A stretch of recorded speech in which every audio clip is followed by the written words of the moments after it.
there you have it. My guy was here with me, Aaron Baltimore, my co-host. Always has great insight. Thanks for everybody that has tuned in. Darren, Juice Man, my cousin, what's going on, big homie out there in Ohio. Mark, M. Miz, what's going on? Robert Reeves.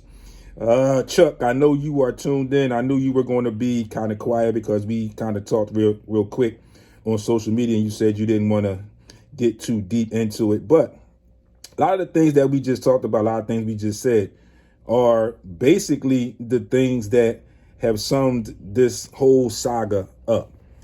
And again, the final piece that we're in now, or the final stage that we're in now, where these guys, your teammates, like Baldy said, that are in the trenches with you, that could arguably have a conversation with you that the coaches can't have with you, you shut that down.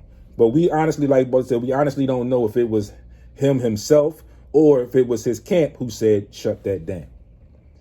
So in a way, it leads me to believe in a small way that he is not doing this all on his own. I know his camp is advising him in a way that could turn out to be detrimental to him. Because like I mentioned earlier, there are parameters in this. And we all know about the fines and that he can incur. And it's been put out that it's going to be about $330,000 a day that he sits out and yada, yada, yada. The team can also withhold salary because if people don't remember, he is under contract. It's a binding contract. So all you have to do is come and do your job. Like we mentioned the John Wall situation. John Wall asked to be traded from Houston because the stage in his career where they're going, the direction that they're going, he's not really feeling that direction. But he's going to show up to work. He's going to come to work and work to help them fill out a trade. Also, getting back to Ben Simmons, there was one point where he mentioned that, bench him. Mark Johnson says, bench him and let him see how it feels to be a watcher. Absolutely. He could ideally sit out the entire year. Then he's going to have to start giving some of that salary back, or more than what we expect. But you got to come to work, dude. You don't come to work, you're going to get fined, and then it's going to expand, and it's going to be other things of other financial situations. Ryan Dendy, thanks for tuning in. He says the camp works for him. If he wanted to meet with his teammates, he would. Absolutely. You know, and like I said, I don't know the true underlying factors, but like Baldy said, him and Joel really didn't talk outside of basketball. But you got to take into consideration everything that you said about the organization.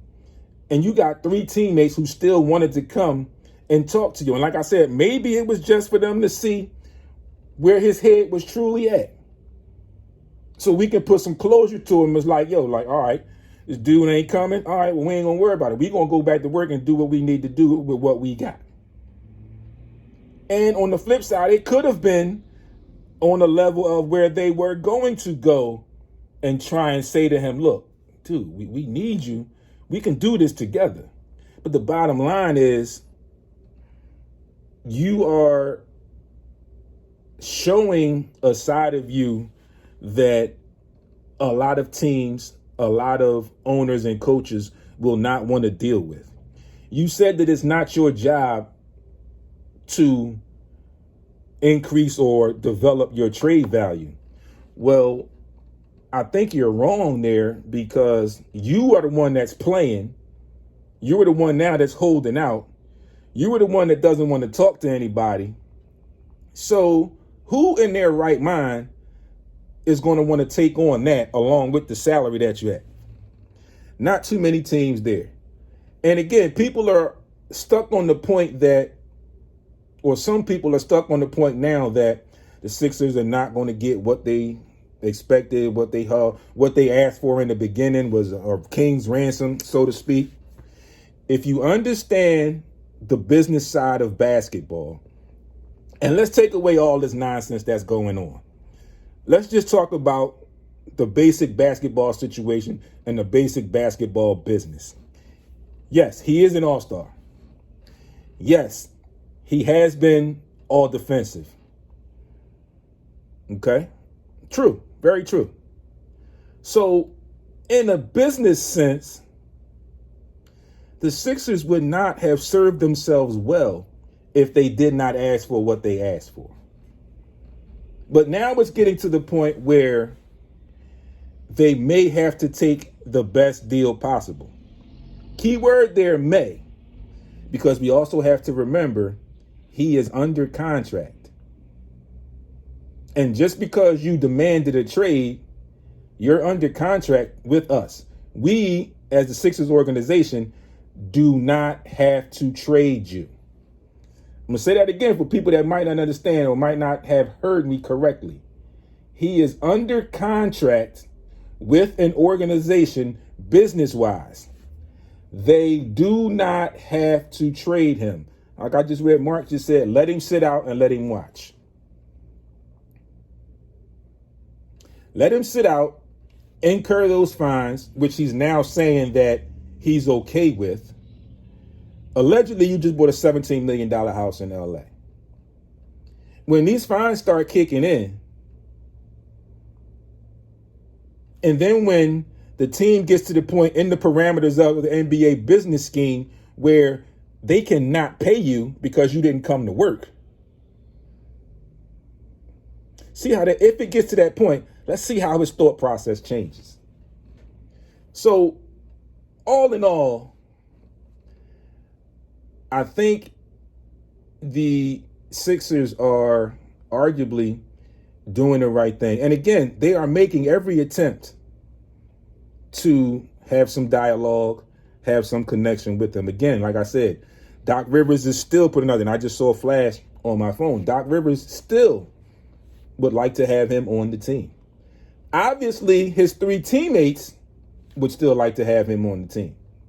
But I think what needs to happen is I think we need to get to a point where, for lack of a better phrase, there is some closure.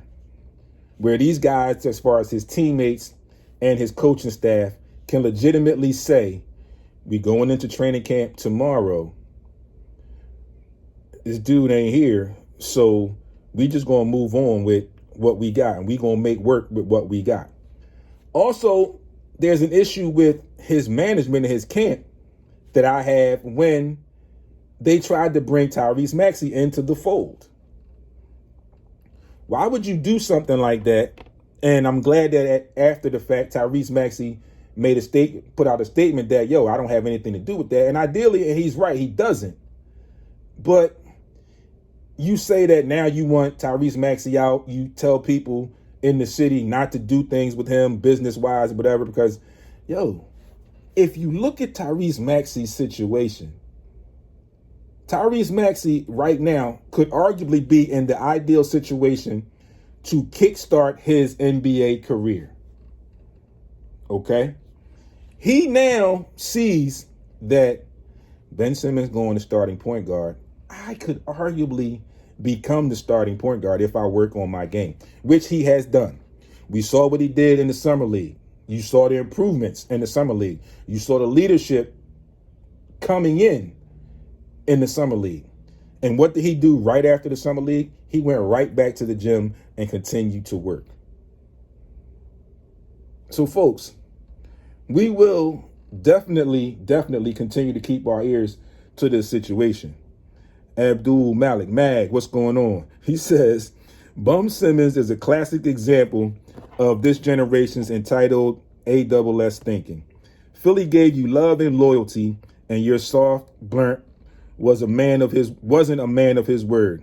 He promised to work on his game and didn't. I agree totally, man. Like we said, you want to be great, you work on your game. There were moments when people talked to MJ and MJ was talking about Kobe and he said, yo, this kid is getting on my nerves. But look at where it took Kobe's career.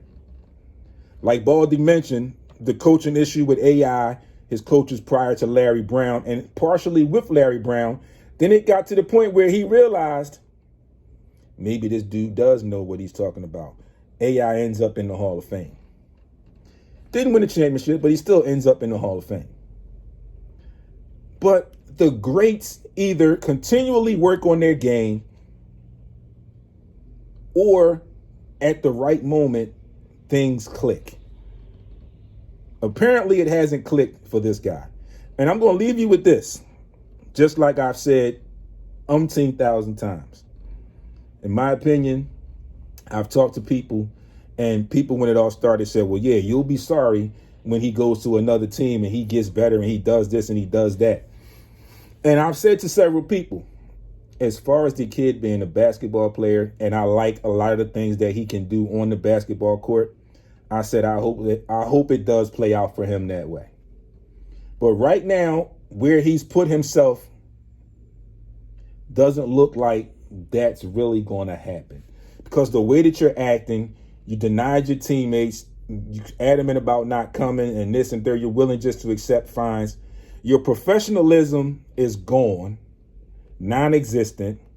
Like Mag just said, the coddling is coming to a head.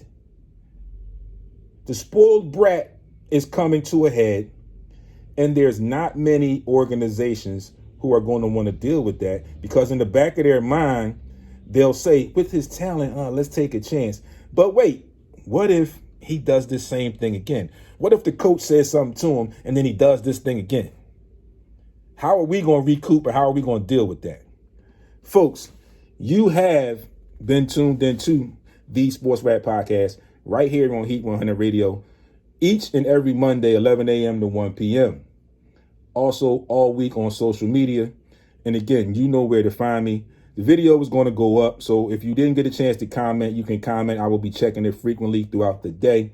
Sports Rap Podcast is the group page on Facebook, Twitter, Instagram at sportsrap_D, more so on Instagram. Okay, you can send me a DM. Let me know what you thought about this dialogue. Also, the webpage, sportsrapradio.com. This video will also go up on YouTube a little bit later in the week. You can search there, Sports Rap TV.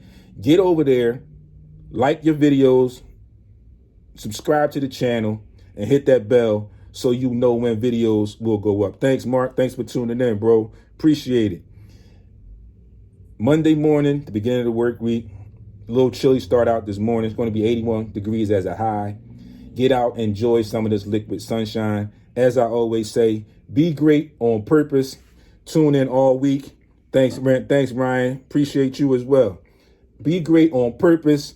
We will see you right back here next Monday, 11 a.m. on heat100radio.com. Peace.